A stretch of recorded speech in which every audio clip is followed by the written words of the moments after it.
तो पहले तो तैयारी से पहले मतलब जब तैयारी के फेस की बात करता हूँ, उसमें काफी ज्यादा हेक्टिक शेड्यूल रहता था। दिन भर मॉक लगाना, पढ़ाई करना। हम्म। लेकिन मुझे एक चीज पता थी कि अगर मैंने ये फेस निकाल लिया तो बाद में मतलब जो मैं चाहता हूँ वो हो जाएगा। जैसे कि फाइनेंशियल प्रॉब्लम है तो फाइनेंशियल स्टेबिलिटी आ जाएगी। सही देन बात है। सैटरडे संडे भी परेशान।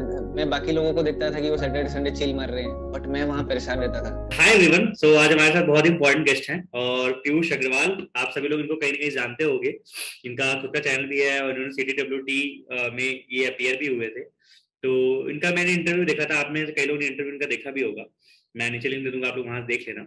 तो इनकी जर्नी के बारे में तो हमको बेसिकली काफी पता है, ठीक है। ये वीडियो मैं इसलिए शूट कर रहा हूँ क्योंकि आप में से कई लोग का भी RBI सेशन का मेंस एग्जाम होने वाला है। तो उस एग्जाम में बने रहने के लिए, मेंस की डिटेल्ड स्ट्रेटजी के लिए और उसके बाद की जो प्रोसेस होती है LPT वगैरह, वो कितना इंपॉर्टेंट होता है, थोड़ा वो पीयूष से हम जानेंगे। और RBI में लाइफ कैसी होती है, कि अभी जैसे पीयूष को भी 1 साल वहां पे वर्क करते हुए हो गया, तो कैसा लगता है, थोड़ा सा वो मोटिवेशन रहेगा, ठीक है। तो चलिए पीयूष स्टार्ट करते हैं। Piyush, welcome to the Constant Guide. Thank you very much and it's a great feeling to be a part of your channel. अरे thank you so much Piyush, it was all my pleasure. थोड़ा सा thank brief में अपने बारे में या बताओ क्या बच्चों को। जी, मैंने अभी बैंकिंग एग्जाम के लिए 1 साल से प्रिपरेशन की थी। और हम्म। मतलब मैं थोड़ा अपने बैकग्राउंड पर जाता हूँ कि 12th के बाद मैं सीए करने की सोच रहा था, बट फाइनेंशियल कंडीशन कुछ ठीक नहीं थी तो मैं कर नहीं पाया। अच्छा। एंड मैं कैरम में काफी ज्यादा इंटरेस्टेड था, तो मैं पूरी अपनी बीकॉम तक कैरम ही खेलता रहा। एंड एक बार नेशनल खेलने का भी मौका मिला। अरे देन वाह। धीरे धीरे पता चला कि उसमें इतना हाँ देन धीरे धीरे पता हाँ। चला कि उसमें इतना फाइनेंशियल स्कोप नहीं है। ओके। तो बेसिकली तो हमें एक लाइफ में एक पॉइंट होता है जहाँ पे स्टेबिलिटी थोड़ी लानी पड़ती है, चाहे एग्जैक्टली। फाइनेंशियली हो चाहे किसी भी तरीके से। तो इसलिए मैंने वो एक बार ड्रॉप आउट किया कैरम। तो इसमें भी ये भी एक सीख है सभी के लिए कि जो आपका पैशन है या जिसको आप अच्छे से चाह रहे हो, उसको भी कभी कभी आपको एक रोक लगाने की जरूरत होती है, अगर आपको और कुछ हासिल करना है तो। अभी जैसे मुझे जॉब मिल गई है, मैं कैरम को भी वापस ला सकता हूँ अपने लाइफ में, बट उस टाइम मुझे स्टेबिलिटी की जरूरत थी, इसलिए मैंने उसे एक बार ड्रॉप किया। ओके। देन मैं देन मुझे म्यूजिक में भी बहुत इंटरेस्ट था, तो 3 महीने मैंने म्यूजिक का भी ट्राई किया, बट राइट टीम नहीं मिली। देन उसके बाद मैंने मुझे जल्दी एक जॉब चाहिए थी, और ओके। सीए में लग जाते हैं आपके 3 से 4 साल मिनिमम। आराम से। तो बैंकिंग एग्जाम ही एक ऐसा मीन्स प्लेटफॉर्म था जो कि आपको 6 महीने के अंदर विद ज्वाइनिंग मिल जाती है आपको। तो इसलिए मैंने ये ऑप्शन मतलब चूज किया। और हम लोग की फैमिली से ज्यादातर बिजनेस या सीए करने वाले आपको मिलेंगे, जैसे अच्छा। अग्रवाल फैमिली हो गई। हाँ हाँ हाँ, तो मेरा भी अग्रवाल। बेसिकली वही मेंटेलिटी था। वही मैं कहूँ, हाँ। अग्रवाल जी कहाँ RBI में आ गए, आपको तो बिजनेस करते रहना चाहिए।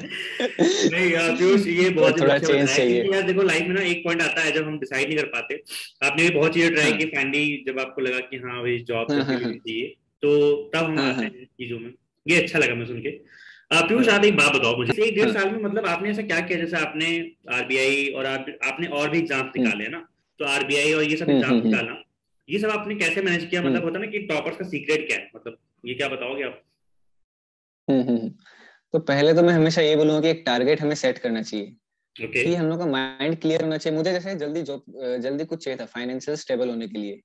तो मुझे ये क्लियर था कि जल्दी से जल्दी चाहिए तो मुझे मेहनत दुगनी करनी पड़ेगी। अगर मैं ओके। ऐसे मतलब करता रहा धीरे करके, तो 1 साल 2 साल ऐसे लग जाएंगे, तो उसमें कोई मतलब नहीं है। तो डेडिकेशन एक होनी चाहिए जब भी आप कुछ प्रिपेयर करो। तो मैंने डेडिकेटली किया, टाइम वेस्ट नहीं किया, कंसिस्टेंसी रखी, जो कि ओके। इस एग्जाम में सबसे ज्यादा चाहिए। आप एक कंसिस्टेंसी भी बात। दिन अगर छोड़ देते हो, आप आपको भी पता है, अगर आप एक भी दिन छोड़ देते तो ऐसा लगता है कि वो प्रैक्टिस कभी की नहीं हमने। प्रैक्टिस कंटिन्यूअसली चलती रहनी चाहिए। तो वही एक चीज थी, और राइट गाइडेंस मिली राइट टीचर्स से ऑनलाइन प्लेटफॉर्म पर, जो कि काफी हेल्प आई। सही बात है पीयूष, बहुत अच्छी बात होती है आपने। ओके, सो पीयूष, अभी जैसे आपको पता है कि जब ये वीडियो अपलोड हो रही होगी तो उस समय बच्चों का प्री का एग्जाम हो गया होगा और मेंस जो है वो आने वाला है, ठीक है। तो मेंस में जो ओके। सब्जेक्ट्स होते हैं उनकी डिटेल्ड स्ट्रेटजी से मैं आपसे बात करूंगा। तो सबसे पहले आप मुझे ये बताओ, जनरल अवेयरनेस के लिए अभी किसी बच्चे को क्या करना जर्नल अवेयरनेस के लिए मैं सभी को बोलना चाहूंगा कि रेगुलरिटी लेके आओ अपने अंदर। चाहिए। ओके। आपको रेगुलर अभी से करना है। किसी ने कितनी की है अभी तो वो सोचकर फायदा नहीं है, क्योंकि प्री हो चुका है। हम्म। अभी जितना टाइम हमारे पास बचा है हमको उतना लेकर चलना है, जैसे कि 1 महीना पकड़ लो, 1.5 महीना। हम्म। और जीए हमें हमें कब तक की कवर करनी पड़ती है, 3 to 4 months is most important. और ओके। ये चलता है रिवर्स ऑर्डर में। 4 मंथ की GA इनफ होगी। जी जी बिल्कुल। एंड 4 मंथ्स की इनाफ इनाफ तो कुछ भी नहीं होता, क्योंकि 6 मंथ्स ऐसे आपको 1 साल पहले के भी क्वेश्चन देखने मिलेंगे, बट क्वेश्चन किस टाइप से होते हैं, करंट अफेयर बेस्ड। जैसे अभी चल रही है वार रशिया और यूक्रेन की, तो हो सकता है आपको यूक्रेन यूक्रेन की करेंसी पूछ सकते हैं, या सोवियत यूनियन कब फॉर्म हुआ था या कब टूटा था, कुछ भी क्वेश्चन उस टाइप से आ सकता है आपके। तो ये तो आपकी करंट में नहीं आएगी 4 महीने के अंदर, लेकिन वो 1991 ऐसा में चले जाएगी, तो इसका मतलब यही नहीं है कि तब की जीए है। ओके। और पीयूष, अभी क्या क्या करना चाहिए बच्चों, जैसे मान लो कि एक स्टैटिक जीके वाला पोर्शन होता है, आपने बोला करंट इंपॉर्टेंट है, तो करंट तो करता ही जी रहेगा, जी जी। प्लस स्टैटिक में क्या हाँ, और कैसे कर सकता है वो? स्टैटिक के लिए मैं बोलना चाहूंगा, अगर अभी किसी की मतलब पूरी अच्छी है ग्रिप जीए पर एंड बाकी सब्जेक्ट्स पर भी, उनके पास अगर टाइम है तो आप स्टैटिक को भी देख लो।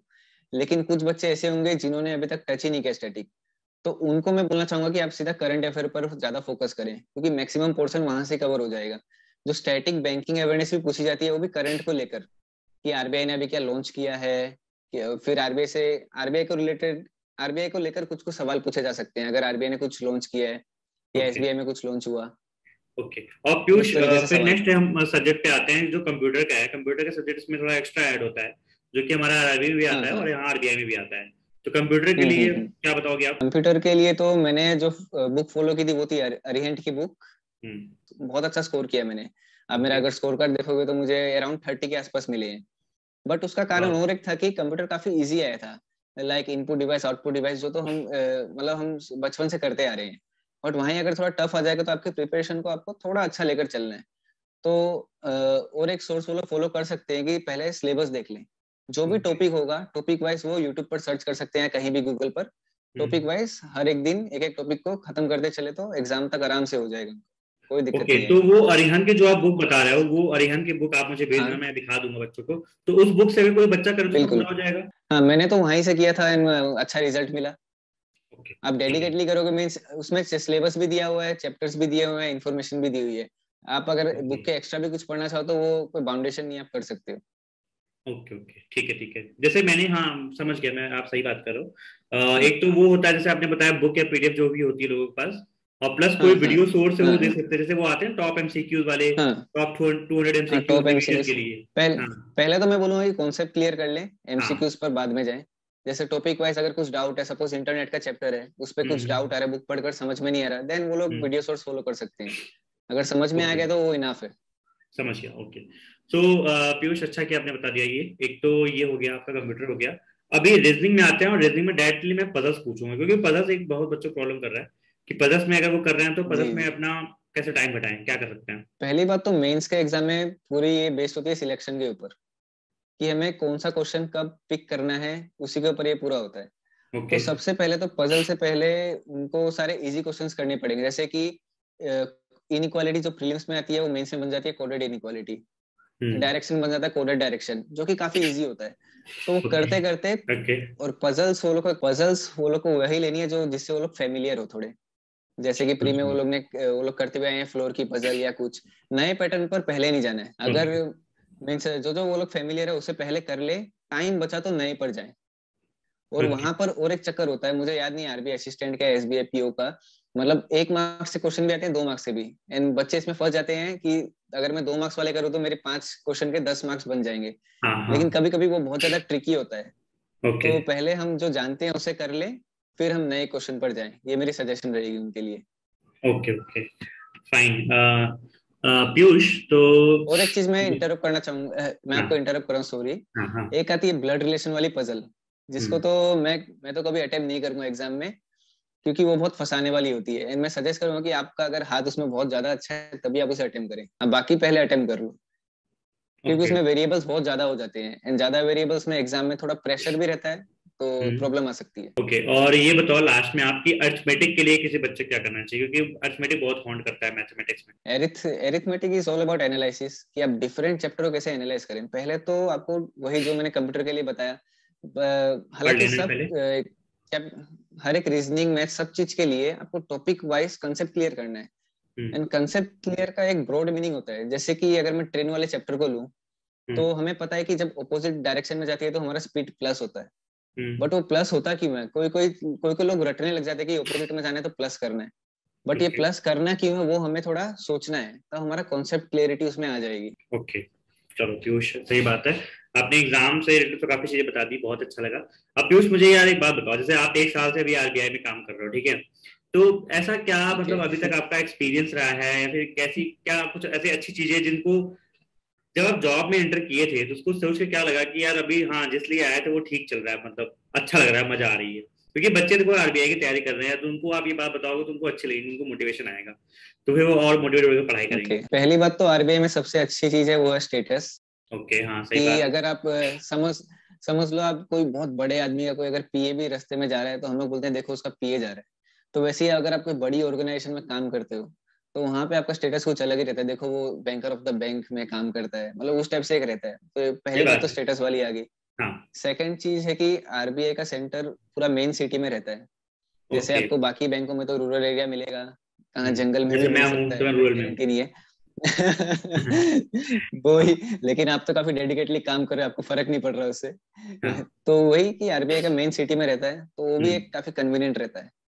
और जो ओके। अपनी सिटी से एग्जाम दे रहे हैं, हम्म। मीन्स एकदम कट ऑफ से डरते नहीं, अपनी सिटी से एग्जाम दे रहे हैं, हम्म। उनके लिए तो मीन्स और सोने पे सुहागा है, क्योंकि घर में वो लोग को जॉब मिल रही है। घर से ज्यादा दूर, एग्जैक्टली। ज्यादा से ज्यादा 1 घंटा का रास्ता होगा। तो वो ये ये सही तीन बात। चीज सबसे बड़ी चीज है आरबीआई असिस्टेंट के लिए। तो ये तीनों पर्क्स आप मतलब काफी एंजॉय कर रहे हो पिछले 1 साल से आरबीआई का। हाँ। लेकिन ये बहुत सही बात पूछने बताई है बच्चों, आपके लिए बहुत मोटिवेशन की बात है, क्योंकि जब आप तैयारी कर रहे हो तो आपके लिए दिमाग में ये होना चाहिए कि यार देखो आपकी जो जॉब है वो आपके लोकेशन पे है, और आपके सिटी में है, जैसे आप पीयूष बता रहे थे, और सिटी में मेरे ख्याल से ऑफिस सारे इसके होते हम्म। भी हैं, सिटी में ऑफिस भी होते हैं सारे इसके। हाँ। तो आप काम भी करोगे, हम्म। स्टेट कैपिटल में काम करोगे, आसपास ही रहोगे, तो ये बहुत अच्छी हम्म। बात है। और पीयूष और कोई अच्छी चीज हाँ, जो बच्चों को मोटिवेट करे, जो अभी आप तक आपको अच्छी लगी हो मतलब? इसमें सबसे ज्यादा है कि वर्क लाइफ बैलेंस अच्छा खासा मिलता है। अच्छा। और मैं पीयूष ये बहुत अच्छी बात आपने बताई ना। पीयूष एक बहुत इंपॉर्टेंट सेगमेंट आता है जब ये पूरा एग्जाम चल रहा होता है, तो प्री होता है, फिर मेंस होता है, और फिर यस। आपका एलपीटी होता है।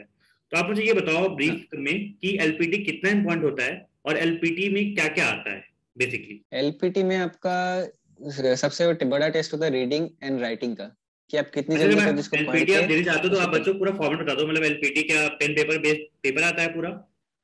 हाँ, वो पेन पेपर बेस्ड होता है, कोई कंप्यूटर का उसमें काम नहीं है। मैंने हम्म। एसबीआई का एलपीटी भी दिया था, आरबीआई का भी दिया, दोनों सेम था। उसमें मीन्स पेन पेपर आपको दे दिया जाएगा। एक ज्यादातर तो उसमें रीडिंग कॉम्प्रिहेंशन आता है, कि एक ओके। रीडिंग कॉम्प्रिहेंशन जो भी आपने लैंग्वेज चूज करी होगी अपने हम्म। स्टेट की, हम्म। तो वो लैंग्वेज में। और कहीं कहीं बच्चों लोग को ये डाउट रहता है जहाँ पे 2 लैंग्वेज रहती है, जैसे चंडीगढ़ में Punjabi and Hindi I think. तो वो हम्म। लोग सोचते हैं कि हमें क्या दोनों लैंग्वेज करनी पड़ेगी क्या, बट कोई हम्म। भी आप एक सिलेक्ट कर लो एंड वही आपसे पूछी जाएगी। ओके। तो एक ज्यादातर तो एक आरसी रहता है, बट हम्म। किसी को भी चांस नहीं लेना है, क्योंकि एक आरटीआई मैंने फाइल की थी हम्म। ये सिलेबस पूछने के लिए कि एलपीटी में क्या आ सकता है। तो वहां पे लिखा हम्म। हुआ आया था कि क्लास 10 तक, मतलब क्लास 10 स्टैंडर्ड तक कुछ भी पूछा जा सकता है। तो ओके। क्लास 10 तक तो हमें हमें ग्रामर ऐसे एवरीथिंग करा दिया जाता है। एलपीटी में क्या क्या आया था? मेरे में एक आरसी आई थी 75 मार्क्स की। उसमें मतलब ओके। 4-5 क्वेश्चन थे तो डिवाइडेड थे, किसी में 15 किसी में 20 ऐसे। ओके। और 25 मार्क्स का लेटर आया था। 25 मार्क्स का लेटर आया था, बस 2 चीज आई थी? 25 मार्क्स का लेटर, हाँ, 2 चीज आई थी। और बहुत से स्टेट्स में ओनली आरसी आई थी। एंड कहीं कहीं ये भी हुआ था कि ग्रामर भी पूछा गया था, ऐसे भी पूछा गया था, लेटर भी पूछा गया था। अच्छा। ये सारी तो चीजें जो भी आप थी। एलपीटी का पेपर होता है वो पैन इंडिया, मतलब हर स्टेट में स्टेट वाइज कुछ ना कुछ अलग आ सकता है मतलब? हाँ, डिफर होता है तो इसलिए बेटर ये रहेगा कि आप पहले से थोड़ी इसके लिए भी प्रिपेयर हो जाएं, क्योंकि अगर आपका प्रीलिम्स हो गया, मेंस हो गया, सारा हम्म। मेन आपने निकाल लिया, उसके बाद हम्म। थोड़ा के लिए अटक जाना तो मतलब काफी ज्यादा खराब फीलिंग होगी। ओके, सो पीयूष अभी हमने डिस्कस कर लिया लाइक एलपीटी के बारे में, ठीक है? उसके बाद आप मुझे ये जी। बताओ कि जो बहुत ही इंपॉर्टेंट क्वेश्चन बच्चों के दिमाग में आता है कि how is the life after RBI, ठीक है? क्योंकि like it has been 7 to 8 months आपको जॉब करते हुए हो गया, तैयारी के पहले कुछ फेज हाँ। रहा होगा, और तैयारी के बाद अब आपकी लाइफ कैसे चेंज हो गई ऑल टुगेदर? ओके, तो पहले तो तैयारी से पहले, मतलब जब तैयारी के फेज की बात करता हूँ, उसमें काफी ज्यादा हेक्टिक शेड्यूल रहता था, दिन भर मॉक लगाना, पढ़ाई करना। हम्म। लेकिन मुझे एक चीज पता थी कि अगर मैंने ये निकाल लिया, ये फेज निकाल लिया, तो बाद में मतलब जो मैं चाहता हूँ वो हो जाएगा। जैसे कि फाइनेंशियल प्रॉब्लम है तो फाइनेंशियल स्टेबिलिटी आ जाएगी, जो कि अभी मैं एक्सपीरियंस कर रहा हूँ, एक फाइनेंशियल स्टेबिलिटी आ गई। सही देन बात। सैटरडे संडे भी परेशान। मैं बाकी लोगों को देखता था कि वो सैटरडे संडे चिल मार रहे हैं, बट मैं वहां परेशान रहता था। तो हाँ, अभी ये मुझे बहुत वो भी इंपॉर्टेंट एक चीज होगी। एडवांटेज मिल गया, क्योंकि क्योंकि बाकी बैंकों में क्या होता है कि second Saturday and fourth Saturday खाली ऑफ रहता है, बट इसमें चारों सैटरडे ऑफ। तो वो भी एक अच्छा एडवांटेज मिल गया कि आराम से सैटरडे संडे मजे भी कर बहुत छुट्टी पाता हूँ मैं। एंजॉय करते हो एंड यार, बाकी दो दिन छुट्टी मिलती है हम लोग को। सैटरडे संडे, या बैंक वालों को पूछो या, हाँ। नहीं ये तो अच्छा है। तो पीयूष आप इंजॉय कैसे करते हैं वीकेंड को तो अपने? वीकेंड में मैं जितने भी, जैसे कि जो पहले मैं नहीं कर पाता था, अगर तैयारी के फेज में था, जैसे कि मैंने बताया था कैरम पे मैंने स्टॉप लगा दिया था अपने, तो ओके उसको मैं फिर से भी रिवाइव करने की कोशिश कर रहा हूँ कि फिर से ओके। मैं एक प्लेयर बन पाऊँ, मीन्स खेल पाऊँ, पहले वाली नेशनल फॉर्म लेवल तक रिगेन कर जाने का पाऊँ। दोबारा? देन नहीं, पीयूष आपने बहुत अच्छी बात बताई। हाँ मैं फिर से बता दूं जिन्होंने नहीं सुना होगा कि पीयूष ने नेशनल लेवल तक का कैरम में गेम खेला है, and that is so great. तो पीयूष ये चीज अच्छी है, आप हॉबी अपनी परस्यू कर रहे हो, उसको अच्छे से आप करो, बहुत ही या बढ़िया बताया आपने। या और फिर अगर आपको पता हो तो मैं जैसे यूट्यूब की वीडियोस बनाता ही हूँ, तो हाँ। उसमें भी काफी ज्यादा टाइम जाता है, लाइक एडिटिंग करना और हम्म सब मुझको करना पड़ता है, और मैं थोड़ा फैमिली मेंबर को भी लगा देता हूँ, तो काफी ज्यादा टाइम कंज्यूमिंग है। तो सैटरडे संडे को मेरा वो काम भी है, जो भी टाइम कंज्यूमिंग काम है या चिल मारने वाला, सब चीज मिल मैं जाए, एंजॉय कर पा रहा हूँ अभी। फैमिली टाइम भी आप बिता लेते हो। जी बिल हाँ, फैमिली टाइम भी बिता पा रहा हूँ बढ़िया से। ये तो सब बहुत चीज अच्छी मैनेज चीज़ हो है। जा रही है। तो ये देखो, ये होती तो है लाइफ, मतलब कि थोड़ी सी थोड़ी सी मेहनत की मेहनत। जरूरत होती है बस। पीयूष ने ये चीज बहुत अच्छी हाँ बताई कि जैसे तैयारी के पहले हमारी एकदम परेशान हम सब कुछ रहते हैं, उसके बाद चीजें कितनी अच्छी हो जाती है, फाइनेंशियल स्टेबिलिटी है, वीकेंड में वो अपनी हॉबी को एंजॉय कर रहा है, अपने पेरेंट्स के साथ टाइम बिता रहा है, ये बहुत ही अच्छी चीज है। आज के जमाने में ना, मतलब आज के जब से पिछले 2-3 सालों में एक चीज बहुत बूम पे हो गई है कि ऑनलाइन सब कुछ मटेरियल अवेलेबल, लोग ऑनलाइन काफी पढ़ाई करते हैं, हाँ ठीक है। और उसमें क्या होता है कि बच्चा कई बार ना, जैसे मान लो कि कोई बच्चा है, उसने कोई पेड कोर्स या फिर कोई लाइव कोर्स वगैरह ज्वाइन कर रखा है, हम्म तो 2-2 घंटे क्लास हम्म वगैरह होती है, लाइव क्लास करते करते उसका बहुत टाइम निकल जाता है, हम्म वो सेल्फ स्टडी के लिए टाइम निकाल पाता। हम्म तो ऑनलाइन क्लास और सेल्फ हम्म। स्टडी दोनों को साथ में कैसे मैनेज करें? आपने कैसे, या फिर आपने अगर किया था, अगर ऑनलाइन पढ़ाई की थी, तो आप कैसे मैनेज हम्म। करते थे, या फिर बच्चों के लिए क्या मैसेज होगा? मैं क्या करता था, मैं लाइव क्लास बहुत कम ही अटेंड करता था। ओके। तो सपोज अगर मुझे कोई टाइम टाइम एंड डिस्टेंस का टॉपिक में मैथ्स का ले लेता हूँ, time speed hmm and distance मुझे करना है, तो मैं यूट्यूब पर हम्म सर्च करता था, और अगर हम्म पेड कोर्स है तो वहां जाकर वो हम्म। टॉपिक को मैं पढ़ लेता था, डबल स्पीड में देखकर या 1.5 पर देखकर, अच्छा। एंड देन सेल्फ स्टडी पर आता था। मीन्स हर मैं वीडियो पे ही मैं सेल्फ स्टडी कर पाता था, जैसे कि पोस्ट कर दी मैंने, कोई क्वेश्चन आया, मैंने हम्म उसको पोस्ट कर दिया, फिर पहले खुद से सोल्व करने की कोशिश की, हम्म। देन उस पर रुका कि क्यों नहीं कर पा रहा हूँ, देन अगर नहीं कर पाए तो मैंने सर की स्ट्रेटेजी देखी, जो जो भी सर से मैं टीचर पढ़ क्या रहा हूँ, बता रहे हैं? तो उस तरीके से मेरा एनालिसिस भी हो जाता था वीडियो के साथ साथ ही। तो समझ गया, ये जरूरत आपने नहीं है बहुत आप सही दिन तरीका रात बताया। कंटिन्यूसली आपको। हाँ, ये आपने बहुत हाँ सही तरीका बताया कि आप अगर लैपटॉप पे हो भी, तो अपने सेल्फ स्टडी को वहीं पे कर लो, हाँ खुद से करो, और टीचर हाँ फिर नहीं समझ में आया तो उसका देख लो।